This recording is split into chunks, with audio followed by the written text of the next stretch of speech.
Hello, good morning. Well, let's see who's in town. Lots of people. Hello, this is Kenny Tan. Welcome to the Real Beast Academy's weekly sales training, aka Centermac weekly sales training. And we got four exciting topics today for you guys. Are you guys ready? Well, let me see. Where is my comment section? Oh, right here. Okay. Well, my comment is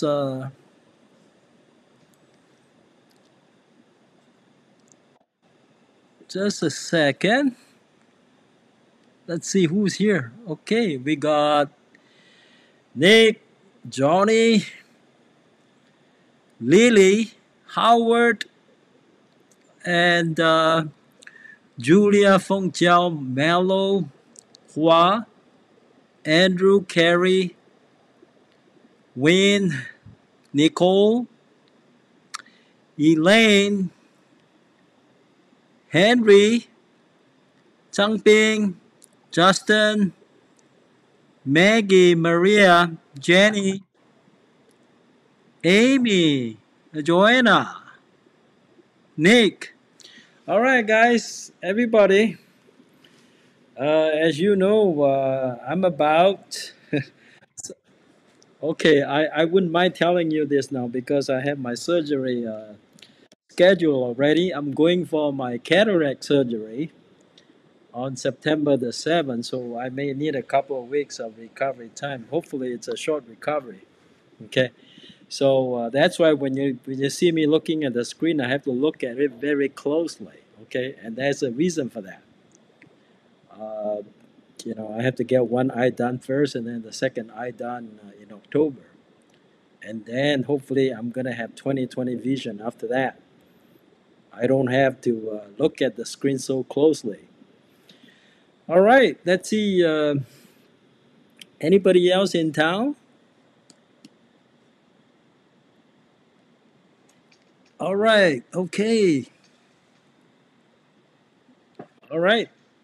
Liu Yong and Lisa. All right.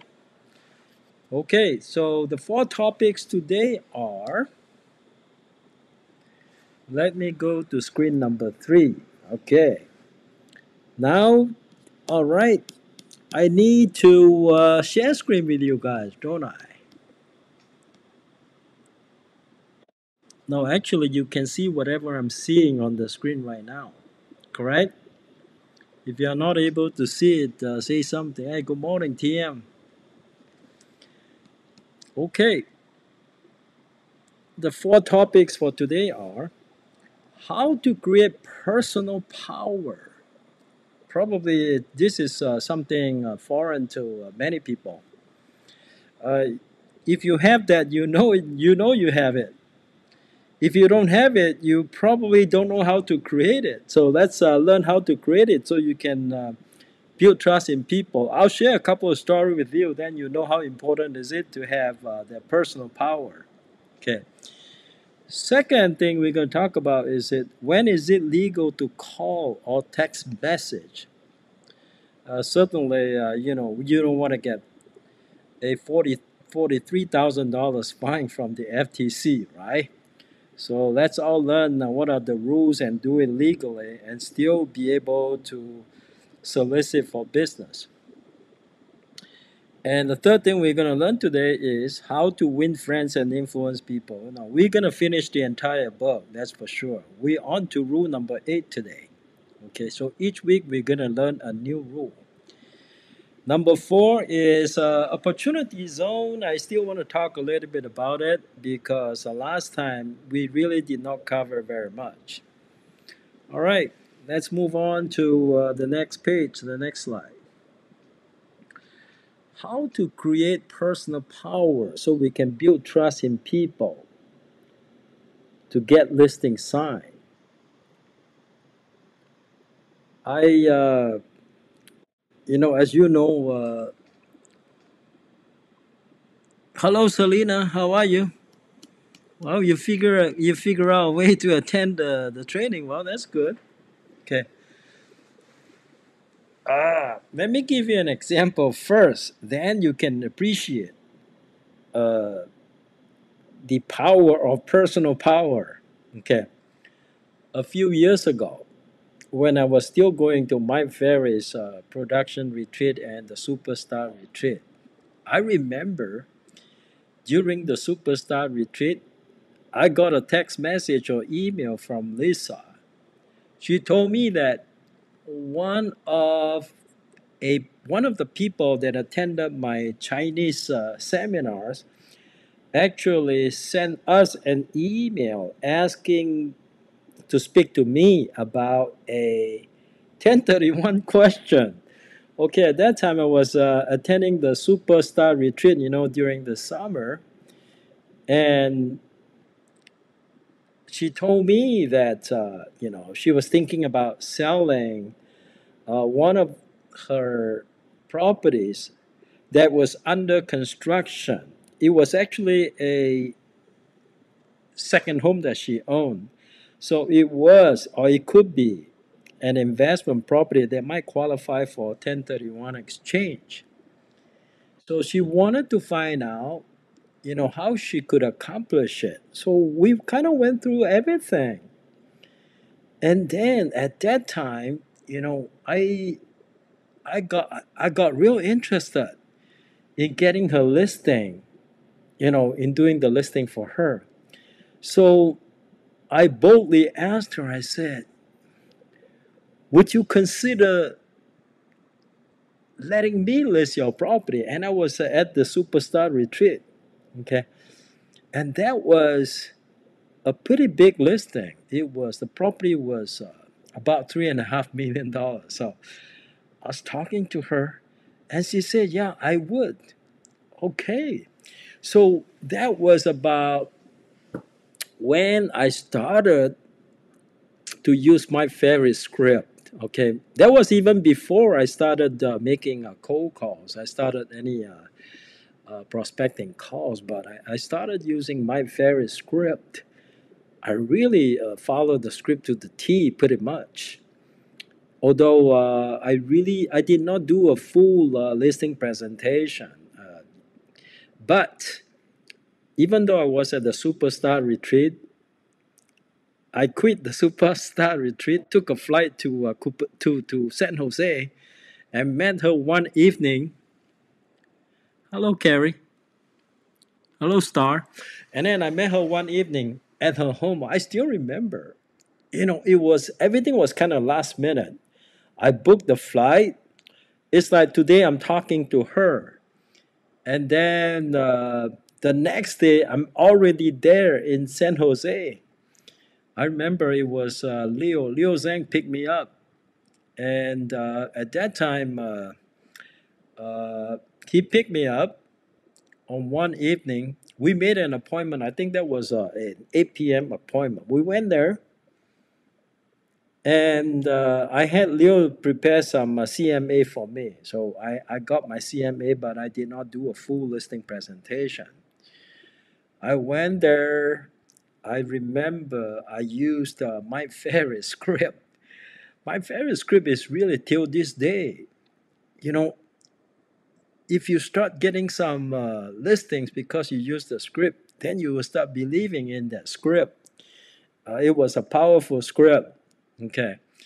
And Leo was there, and there were three questions in the script. As you know, if you've been using my favorite script, there are three questions in the script that some people wouldn't even ask.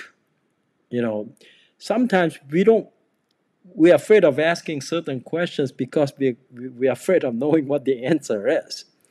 Okay, what are the three questions?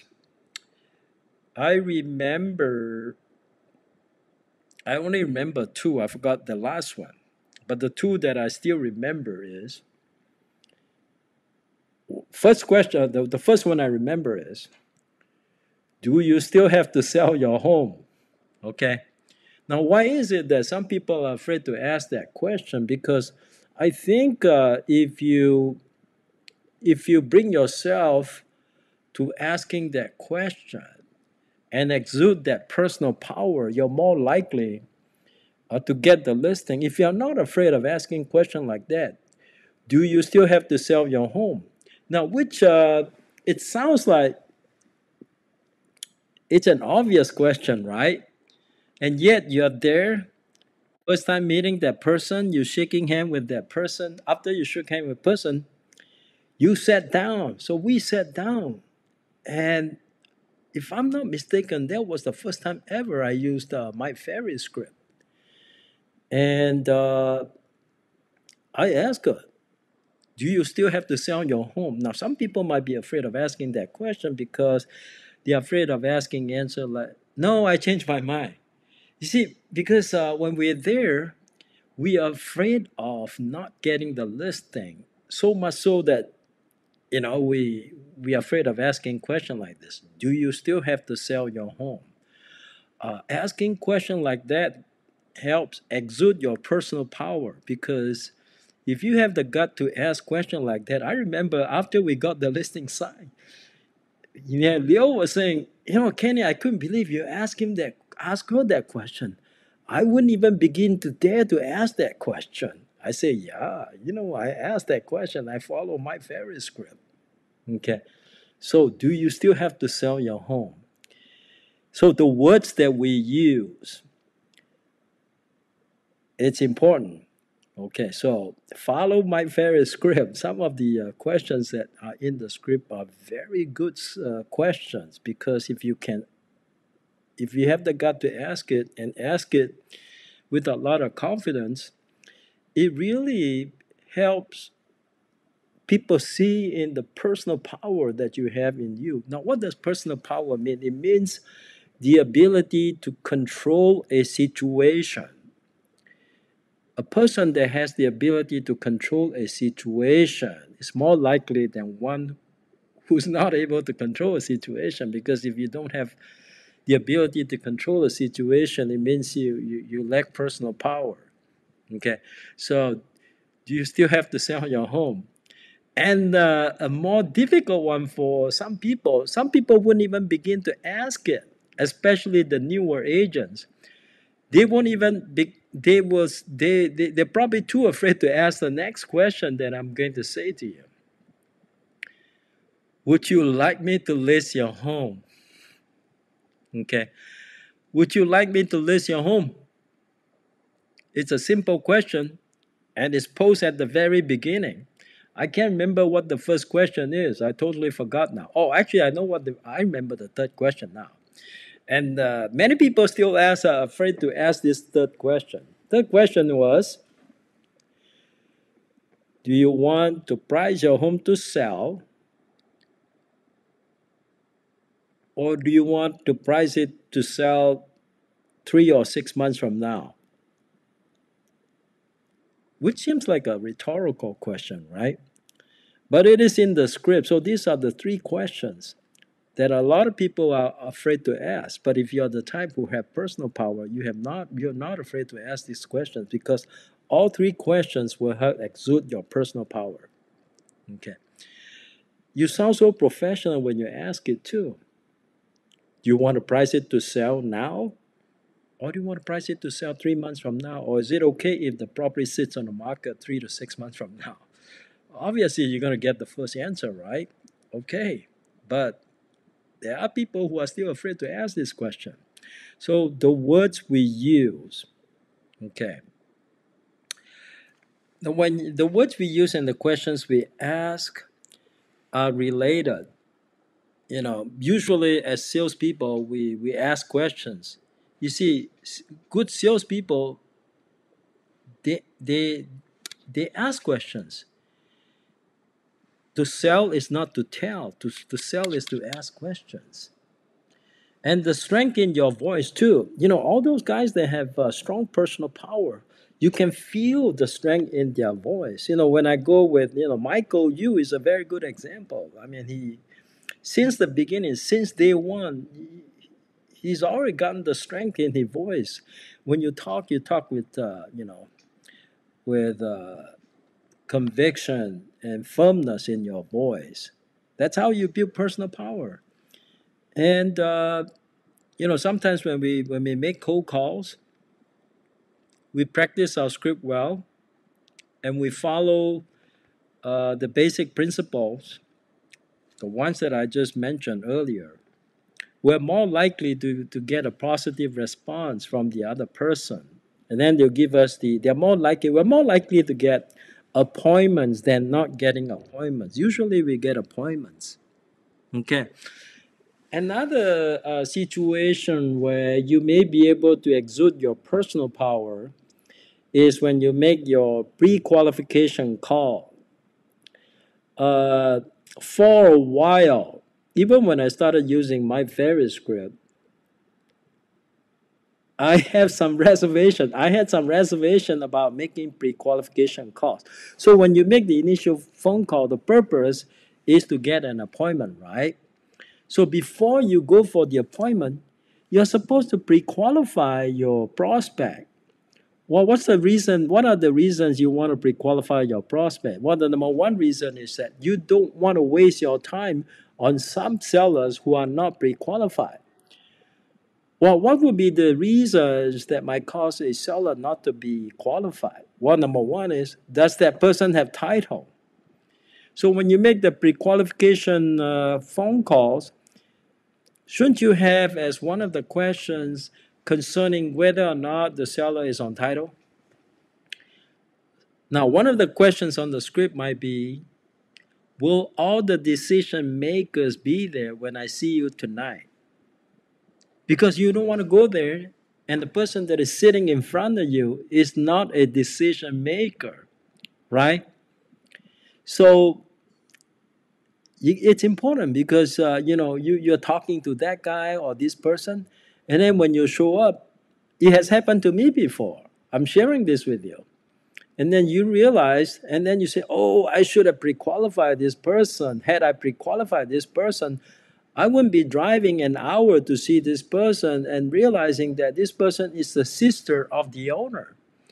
Now, if this person is the sister of the owner, this person is obviously not on title. Then why are you talking to this person unless this person is a decision maker? It is doubtful that this person is a decision maker, although it is possible because this person may be the actual owner. The sister, for convenience, maybe just put on title. It's possible, but that's for you to explore and find out. And this is something that you would do when you make the pre-qualification call. Okay. Now, when there's another question that is on the pre-qualification call that will determine if you're the type that has that personal power. That question is, when I see you, are you prepared to sign with me if what I say makes sense to you? That's another question. And often we are afraid to ask this question because we're afraid of the answer. No, actually, very good. It's a very good question because it helps prepare this person mentally that you are there to sign a listing. Now, if you get a response that says something like, oh, you know what, I would still want to interview other agents. Well, you get a question like that, then you can anticipate that perhaps when you show up, this person may not be ready to sign with you because after he or she interviews you, he or she is going to interview another agent. However, should you still go for the appointment or should you just, oh, you know what, why don't you go ahead and interview other agents and then interview me last? That's a strategy, but it is a pretty risky strategy because say there are some really good and strong agents who has the personal power. They're going to get the listing signed before your appointment, so you risk that. Okay. So now, if you get a response like that, depends on how much you like about that, how much you like that property. You may decide to just kind of pass on it simply because he or she is not ready to sign with you, would not be ready to sign with you, even if you make a strong listing presentation. Okay, would you rather just kind of wait until you're the last one? Maybe, maybe not. It has happened to me before. One time I had a listing in Walnut Creek, and the lady and I I mean, we hit it off so well. I called her like on Friday. Saturday, I took a morning flight from Southern California to Northern California, and then I went to see her. And I wish I had scheduled an earlier appointment because we hit it off so well. I thought I was going to be able to sign the listing. Now, I did not pre qualify her though. I could have pre qualified her on the phone. I could have asked her, "Are you planning to list? Are you planning to interview more than one agent?" That's one of the pre qualification question. Okay. Now, why are we afraid to ask that question? Because sometimes we're afraid to know the answer, because we're afraid that the person might tell us, "Oh yeah, I'm going to interview more than one agent." Well, if you have personal power, you should not be afraid to ask this type of questions. Ask every single question that's on the script. Just follow the script to the T. Okay. Uh, and certainly the strength of your voice is important. Okay. If you don't know what it takes in terms of the strength of your voice, just listen to Michael Yu, listen to Elizabeth Wu, listen to Judy Xue. They're all, I mean, the kind, the strength in their voice. Okay, it's there. It is something that you can practice, though. Okay, all right. So much about personal power. This is only part one of personal power. Part two will be coming up in future training. Okay. All right. Let's move on to the next topic. When is it legal to call or text? I've been. I don't like texting people. Texting is not my style. But for some of you agents who don't want to make phone calls because either that's not your style or you're too afraid to make phone calls. Maybe you felt it's safer to send text messages than to make phone calls. But first of all, I want to tell you that the rules are more liberal for making phone calls than for making cold text messages. You can call a person. Well, number one, if this person is not on the national do not call list, okay, you should still make the phone calls between the hours of 8 a.m. and 9 p.m. and not beyond those hours. Okay, it is not legal to make sales calls before 8 or after 9. If you call between 8 a.m. and 9 p.m., all right, then you are fine. Now, why do I say that? Some people ask, well, if a person is on the do not call list, can I call that person? Sure, you can. Just don't make interstate calls.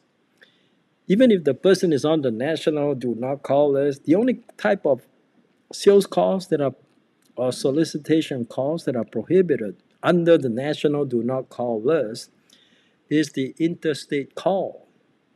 So if the person is on the national do not call list, but if you're making calls within California, it's not an interstate call. So what if this person is not, it's on the national do not call list? It is still okay. Now, going back to text messages, text message law is a little different though. Legally, you cannot send a text messages with the intention to sell something to the other person until you have gotten a prior consent from that person. How do you get prior consent? Some people are asking, that person don't even know me. How can I get prior consent? Well, the answer is you can get prior consent several ways. For example, if you have a website, and you're somehow able to capture the person's telephone number. For example, if the person gives you the text message, for example, on your website, you may have a message that says, well, if you're interested in getting a property evaluation for your house, please send me a text message or please provide your phone number or email. Now, providing an email without phone number does not give you consent to send text message. It only gives you consent to send emails. So you certainly want to get the phone number, even from your website. So, the input form, if they provide you their phone number in response to your solicitation, but that's on your website though. So it's nothing against the law to solicit on your website because it's not cold calling, it's not cold texting. So on your website, you ask for their phone number and they give it to you in response to your solicitation to give them a property evaluation. And then you go ahead and send them the text message. That's okay. That's 100% legal because you already got their consent. Okay.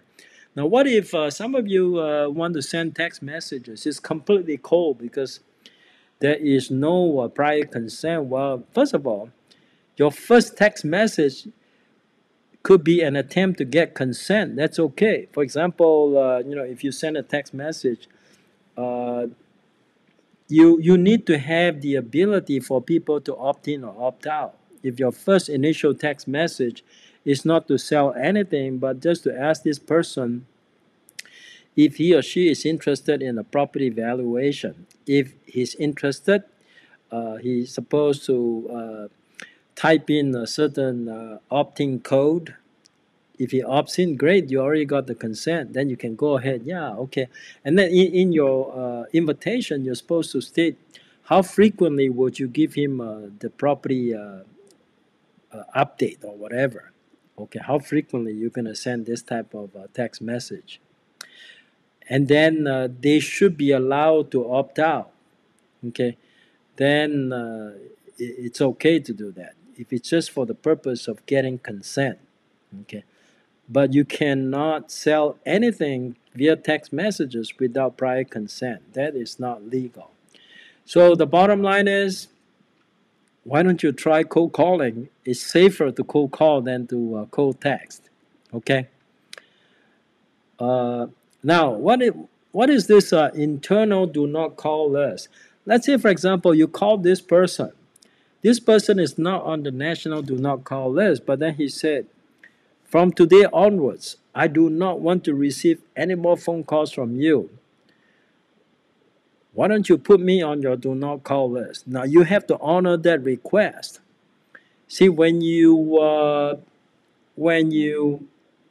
cold call people, if you use like Arch Agent, you can actually uh, convert the phone number to an internal do not call phone number so that you wouldn't be calling this person by mistake in the future. Once they have said, do not call me ever again, you got to honor that request, even if this person is not on the national do not call list. This is what we call the internal do not call list. All right, I already talked about 3 and 4. Okay, and now let's move on to the next one. How to win friends and influence people. Rule number 8, talk in terms of the other person's interest. You can't really go wrong with that. And so that's why before you go see your prospect or before you talk to your prospect, if possible, if you know what the other person's interest is, but if you're there with a purpose, and I get in my WeChat, I get a lot of requests from students that simply want the model test questions, and the first thing that come out of their mouth is, okay, do you have any model questions for me? Okay, I think if they were smarter, they probably would want to engage me in some conversation on some topics that interest me. But that's up to them to find out exactly what interests me. It's up to them to find out. They can find out from my Facebook, although these days I don't post too much on my Facebook. But if this person wants to talk to me about cooking, or flying that might interest me because I do have such interest. So always talk in terms of the other person's interest, even the other person's secretary. You see, some people use a secretary to screen their calls or to block any solicitation. So if you can find out what their assistant's interests are, talk to their assistants about their interests, and they might if you start talking about their interests, then they might engage in a more lengthy conversation with you, and they want to know more about you. So vice versa. So if you want something from somebody, you must first engage in conversation that interests them. Talk about their interests. If they like to golf, talk about golf. If you are a golfer, don't try to talk about golf if you're not a golfer, because or another trick would be that even if you're not a golfer, you can make the other person talk about golf. For example, you might ask the person, "Oh, I once was interested in golf, but I realized I was not a fast learner. When did you start picking up golf? You know, can you share with me some of the tips on how to become a good golfer?" Well, then you can start talking about golf because you're not a golfer, right? Or you can start talking about, if that person's interest is in fishing, you can start talking about fishing. If you ever fished before, you can talk about that person's, something that they are very proud of in terms of their accomplishments. You can't go wrong, because if you want the other person to express an interest in you, sometimes you can get the very thing that you want from that person just by making the person talk in terms of the other person's interest. All right. So let's move on to the last topic of, well, actually, before I move on, I want to share with you, uh, if I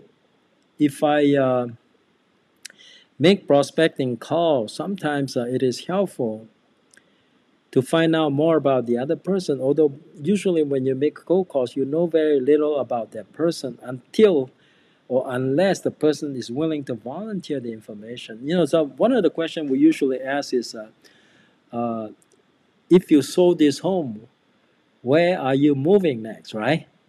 And then the person might say, "Oh, I'm moving to Boston."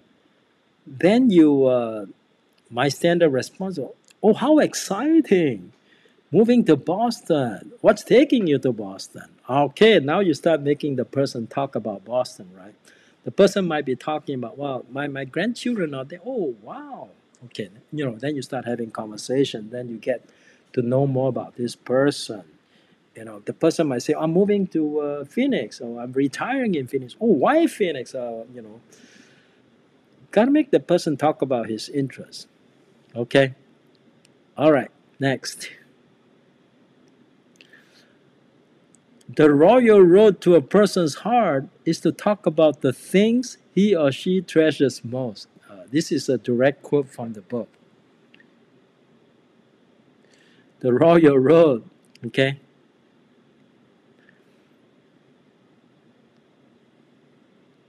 Oh, did I miss opportunity zone? I think I may have missed that one. Okay, that's all right. I'm just going to talk about opportunity zone. Where did I put that one? Okay, I think I might have deleted that, but that's okay. Opportunity zone. I mentioned to you,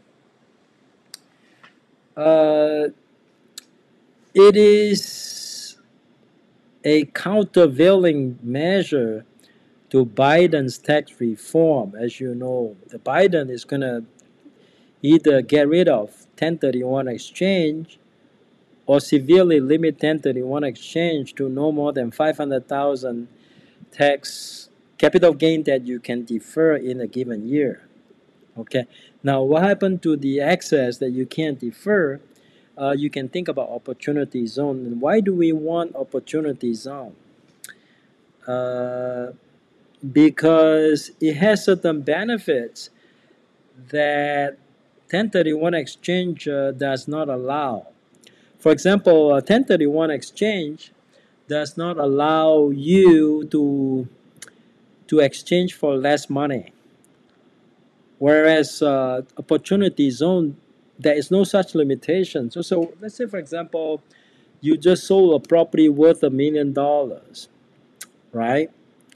Now, if there is anything that you can't defer by 1031 exchange, you can actually invest in qualified opportunity zone and get that deferred. The only disadvantage is that it's going to get deferred until December 31st, 2026, because that's when opportunity zone tax law will sunset. But nobody says it will never get extended. What if they decide to get it to have it extended? Then it can be deferred for an extended period. Otherwise, it will sunset on December 31st, 2026. But some tax deferment is better than no tax deferment at all. And there's another thing that Biden is getting rid of is what we call the step-up basis. For those of you that forgot, step-up basis means that upon the death of the taxpayer, the beneficiary or the heirs will receive the property with a higher tax basis.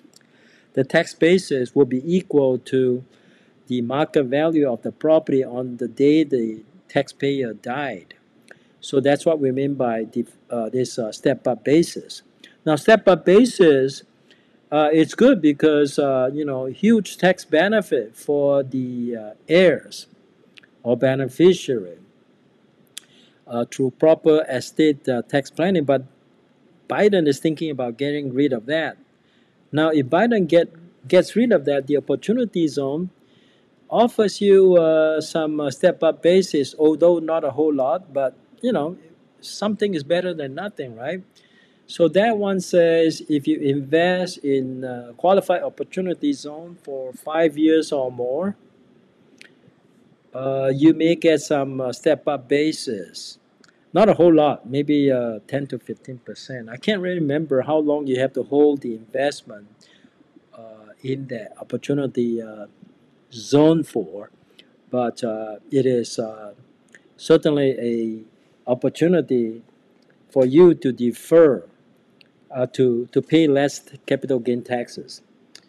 And there's another tax benefit for opportunity zone. That one has to do with the new gain, the income on the that you derive on your investment in the opportunity zone. That one is not tax. It's not taxable. So you may have some additional tax benefit by not having to pay any income taxes on the income that you derive from opportunity zone. I'm not 100% clear on that, but that's something for you to check with your CPA. As you know, I'm not a CPA. Okay. All right, that's pretty much all I'm going to share with you today. I heard you learned something today. And next Tuesday, it will be evening at 8:30 p.m. We'll have our Southern California market update for the month of August 2021. Okay, until then, I will see you guys next Tuesday. Have a nice weekend.